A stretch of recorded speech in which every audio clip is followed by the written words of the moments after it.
कोई ऐसा वो नोटिफिकेशन दिखाएं जहां गवर्नमेंट ने उर्दू को इस सिलेबस से निकाला है या रिक्रूटमेंट के प्रोसेस से निकाला है। आपकी चैनल के माध्यम से मैं उन सबसे गुजारिश करूंगा कि अगर कोई ऐसा नोटिफिकेशन उनके पास है जिससे उर्दू को इस सिलेबस से निकाला गया है या रिक्रूटमेंट के रूल से निकाला गया है तो हम कसूरवार हैं।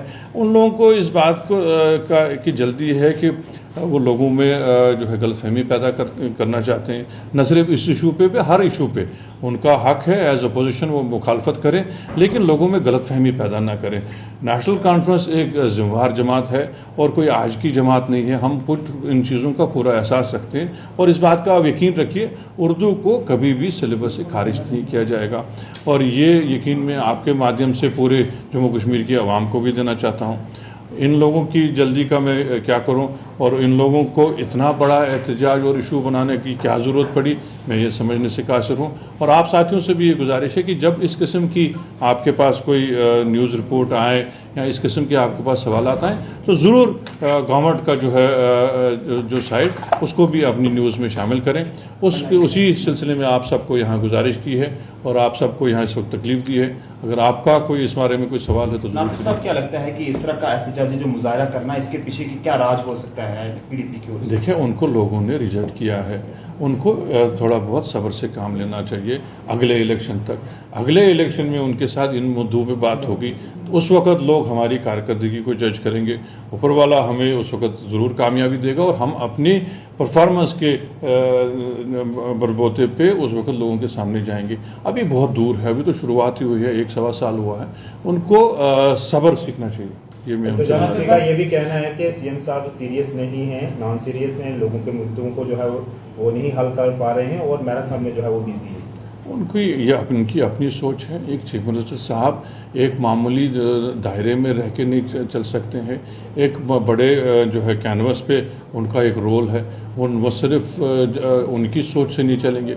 उनकी अपनी एक महदूद सोच थी, जब पीडीपी की सरकार थी उसी महदूद सोच से वो चले और उसका खमियाजा हम आज तक भुगत रहे हैं। अगर उन्होंने वसी सोच से काम किया होता तो उस वक्त वो बीजेपी के साथ ना मिले होते, और अगर बीजेपी के साथ ना मिलते तो हमारा न 370 गया होता, न 35 गया होता, न हमारी स्टेट को डाउनग्रेड करके यूटी बनाया गया होता, न हमारी स्टेट को बाइफरकेट करके 2 यूटीज़ में बनाया गया होता।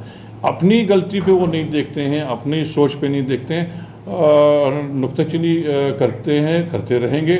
और पहले मैंने काफ़ी उनको अपील की थी कि वो कंस्ट्रक्टिव जो है अपोजिशन करें, तनकीद बराए तामीर करें, लेकिन उनसे इस किस्म की तवक्का करना मेरे लिए, मुझे लगता है मेरी नासमझी है। वो इस किस्म के मयार पे सियासत को कभी ला नहीं सकते। नासिर साहब, हर डिस्ट्रिक्ट में पीडीपी इस वक्त जो प्रोग्राम कर रही है, वो कह रही है कि हमने सरकार को 2 साल तक देखा, लेकिन 2 साल के बाद जिस सरकार ने जो वादे किए थे कोई पूरा नहीं किया। अब जब हम उनसे सवाल पूछते हैं वो कहते हैं इस वक्त जो मौजूदा हालात है उसके लिए पीडीपी और बीजेपी जो है जिम्मेदार है, सिर्फ हम पर जो है सारा इंतजाम। देखें जनाब, उनका जो ये सोच है उनको ये सरकार अभी 2 साल तक देखी है, उनको ये सरकार 5 साल तक देखनी है, उसके बाद इंशाल्लाह और भी देखनी है। ये उनके जहन में बात आ जानी चाहिए। उनको टोटल जम्मू कश्मीर की आवाम ने रिजेक्ट किया है और ये उनको एक जो शौक़ है उससे वो अभी उभरे नहीं है। उनको हकीकत जांचनी चाहिए और अपना मुहासबा करना चाहिए कि उन्होंने क्या क्या गलती की जिसकी वजह से जम्मू कश्मीर इस दहाने तक पहुंचा। सारा इस वक्त अगर कोर्स करेक्शन कर रहे हैं वो उमर साहब और उनकी सरकार और उनके नायब वज़ीर आला और मिनिस्टर हजरात और ये गवर्नमेंट कर रही है। ये सारा जितनी ही तबाही है इसको ठीक करने की कोशिश ये सरकार कर रही है। इसमें वक्त लगेगा। आप देखिए, पिछली दफ़ा जब नॉर्मल स्टेट था, ट्रांजिशन ऑफ पावर होता था, इतनी दिक्कतें नहीं आती थी। आज बिल्कुल नया एक एक्सपीरियंस है। पहली दफ़ा यूटी में सरकार बनी है, पहली दफ़ा यूटी में इलेक्शन हुआ है, पहली दफ़ा यूटी में हम काम करना सीख रहे हैं। और कोशिश हमारी यही है कि हम किसी तरह से यहाँ की डेवलपमेंट को आगे जो है ले चलें और शिद्दत से ले चलें। आप देख रहे होंगे, चाहे आप वर्क्स के हवाले से देखें, नए प्रोजेक्ट्स के हवाले से देखें, कितना काम रोज़ हो रहे हैं, कॉन्स्टिट्यूंसी लेवल पे कितने काम रोज़ हो रहे हैं, लेकिन उनको वो सब दिखेगा नहीं। ये तो एक पहलू है डेवलपमेंट के लिहाज से। पॉलिटिकली भी हम लोगों की ये पूरी कोशिश है कि हमको स्टेटहुड वापस मिले और हमारी जो कॉन्स्टिट्यूशनल गारंटीज़ हैं वो हमको जो है इसी आइन के ज़रिए से हासिल हो नासिर जाए। साहब, उसके लिए हम अपनी कोशिश ज़रूर करेंगे। नासिर साहब, एक सवाल है। अगर नेशनल कॉन्फ्रेंस की बात करें, जम्मू कश्मीर की बेहतरी के लिए हर तरफ कदम अच्छे बढ़ाए जा रहे हैं। दरबार मूल भी वापस आया, उसके साथ साथ अब वंदे भारत भी जम्मू तक पहुंच रही है। आपको लगता है जब चीज़ें सब बेहतरी की तरफ जा रही हैं तो कहीं ना कहीं इस तरह के सवाल खड़े करने की कोशिश की जा रही है पब्लिक को गुमराह करने के लिए? ये बदकिस्मती की बात है, हमेशा लोगों को जो है नेगेटिव सोच की तरफ ले जा रहे हैं। और ये मैं आपसे भी गुजारिश करूंगा, आप जब हम पे तनकीद करें और हमसे ये सवाल पूछें, आपका हक बनता है, लेकिन आप लोगों को जो पॉजिटिव्स हैं वो भी दिखाएं। अदरवाइज़ लोगों के जहनों में एक वो मायूसी फैलती है, एक नेगेटिविज्म फैलता है, फिर उनका सारे सिस्टम से एतबार उठता है। इसमें आपकी भी जिम्मेदारी है कि आप सिस्टम में जो पॉजिटिव्स हैं वो भी लोगों तक लेके आएँ, फिर फैसला आप लोगों की अदालत तक सोचें और ऊपर वाले की अदालत। सर, पीडीपी के साथ साथ जो है वो अपनी पार्टी भी इल्ज़ाम लगा रही है कि इलेक्शन से पहले नेशनल कॉन्फ्रेंस ने हमें सीधी तरफ से जो है वो बीजेपी का बी टीम बताया, लेकिन आज वही नेशनल कॉन्फ्रेंस के लोग जो है उसी प्रधानमंत्री के पास काम लेने के लिए जाते हैं। किस दायरे से, किस तरह से उनको ये लगा कि हम बीजेपी की बी टीम? हम लोग ही एक हैं जो बीजेपी के खिलाफ इलेक्शन लड़ के आए हैं। क्या इन्होंने बीजेपी के खिलाफ इलेक्शन लड़ा?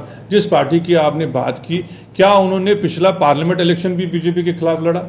तब भी हम ही लड़ रहे थे, आज भी हम ही लड़ रहे हैं और आगे भी लड़ रहे हैं। हमने हमेशा ये कहा है, बीजेपी और नेशनल कॉन्फ्रेंस जैसे रेल की दो पटरियां वैसे हैं, साथ साथ चलेंगे लेकिन कभी मिल नहीं सकते हैं, आप याद रखिए। लेकिन स्टेट रूट की बात आपने की, तो कब तक नेशनल कॉन्फ्रेंस इंतजार करेगी? इसी तरह से यूनियन टेरिटरी में सरकार जो काम करती रहेगी? हम जमहूरी तौर पे गवर्नमेंट ऑफ इंडिया के साथ काम करके अपना जो हक है वो ज़रूर हासिल करेंगे। टाइमलाइन सर, मेरा सवाल आपसे है, जिस तरह से पीडीपी का ग्राफ घाटी में बिल्कुल कम हो चुका है, क्या लग रहा है कि बोखलाहट है या लोगों को जो मिसगाइड करने के लिए जो है इस तरह के? देखिए, अभी जैसे नासिर साहब ने तो पूरा डिटेल में बोल दिया, मुझे नहीं लगता कोई बोलना मेरे लिए कोई बाकी रहा है। अब जब ऑनरेबल एडवाइजर साहब ने जब बात रखी है, रही पीडीपी की एक बात जो अभी इन्होंने सवाल किया कि पीडीपी कहती है कि हमें दिल्ली में जाके मांगना पड़ता है। मुझे बताएं, जम्मू कश्मीर की, जब जम्मू कश्मीर एक स्टेट थी, उसकी असेंबली में इनके फाइनेंस मिनिस्टर ने क्या कहा था? द्राबू साहब ने, उन्होंने कहा कि हमें बैगिंग बॉल के साथ हमें दिल्ली में जाना पड़ता है, और कब तक जाएंगे? और ये इतिहास है, जब से देश आज़ाद हुआ और जब से जम्मू कश्मीर की आज़ादी है, 47 से लेके आज तक कोई भी सरकार जो भी दिल्ली में हुई है, उसके आगे कोई भी सरकार कहे कि जम्मू कश्मीर की हमने नहीं दिल्ली से जाके पैसे मांगे। कौन सी सरकार है जो कहती है हम नहीं मांगे? हर सरकार की मजबूरी है, क्योंकि जम्मू कश्मीर एक टैलेंट पे बसी हुई स्टेट है, देश के आखिरी कोना, आखिरी छोर पे है, जो पाकिस्तान के बिल्कुल मुंह के आगे खड़ी स्टेट है, जिसका अपना कोई सोर्स ऑफ इनकम नहीं है। तो इसलिए अगर हिंदुस्तान से हम कोई पैसा मांग के आते हैं तो हिंदुस्तान भी हम पे कोई एहसान करके नहीं देता, या हम भी अगर मांगने जाते हैं तो अपना हक लेके जाते हैं। क्या यहाँ के लोग इनकम टैक्स नहीं देते? क्या यहाँ के लोग जीएसटी नहीं देते? क्या हम लोग देश की तरक्की में अपनी हिस्सेदारी नहीं डाल रहे? जम्मू कश्मीर के लोग जब हम अपनी हिस्सेदारी डालते हैं, यहाँ के जितने भी प्रोजेक्ट हैं, वो बिजली कहाँ जा रही है? देश में जा रही है, जहाँ से पूरा एक रेवेन्यू कमाया जाता है। तो उस हिस्सेदारी में से अगर हम कोई पैसा मांगते हैं तो भीख नहीं मांग रहे।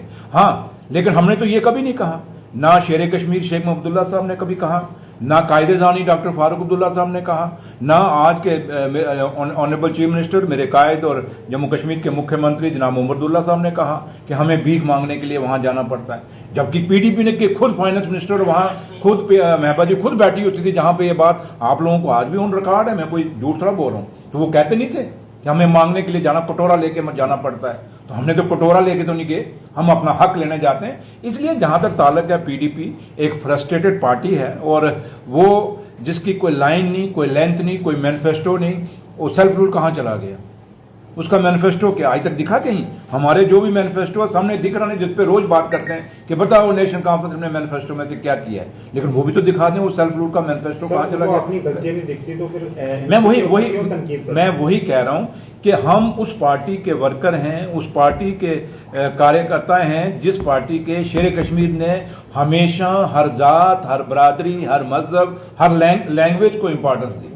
शेर कश्मीर के टाइम से लेके आज तक, चाहे हिंदी है, चाहे वो डोगरी है, चाहे वो उर्दू है, चाहे वो पंजाबी है, कोई भी लैंग्वेज जो जम्मू कश्मीर में बोली, चाहे वो बुद्धिस्ट हैं, चाहे वो लद्दाख में जो लैंग्वेज बोली जाती हैं, हर लैंग्वेज को बराबर की हिस्सेदारी दी, बराबर की इज्जत मान सम्मान दिया जम्मू कश्मीर में। और ये कभी भी नहीं हो सकता कि नेशनल कॉन्फ्रेंस की क़यादत और ख़ासकर अब्दुल्ला खानदान का रहनुमा जब जम्मू कश्मीर का मुख्यमंत्री हो तो जम्मू कश्मीर की किसी कौम के साथ, किसी जुबान के साथ भेदभाव हो सकता है, ये पॉसिबल नहीं हो सकता। हाँ, अब एक डूबती नाव है जो किनारा ढूंढने की कोशिश करती है, लेकिन किनारा भी उस टीले पे चढ़ती है जो टीला पहले ही टूटा होता है। तो इसलिए वो ऐसे टीले को पकड़ रही है, वो ऐसे रस्से को पकड़ने की कोशिश कर रही है जिस रस्से में जान नहीं है। हाँ, एक रस्सा उन्होंने पकड़ा हुआ जो बीजेपी का है, जब पहले बीजेपी का रस्सा तो छोड़ लें, अब उनको जो पर्ची वहां से दिल्ली से मिलती है सुबह शाम को, और वही उसी पर्ची को वो यहाँ आप लोगों के सामने पढ़ देते हैं। तो लेकिन हम किसी की पर्ची पढ़ के नहीं यहाँ बोल रहे,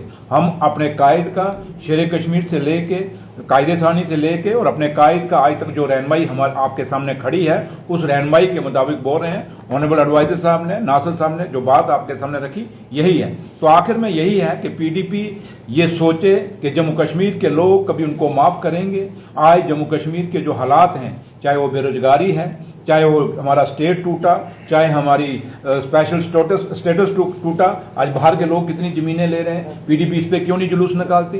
कितने लोगों, आप कितनी यूनिवर्सिटियों के वाइस चांसलर बाहर के हैं, पीडीपी उस पर क्यों नहीं बोलती? कितने बाहर के लोगों के यहाँ नौकरियां लग रही हैं, उस पर पीडीपी क्यों नहीं बोलती?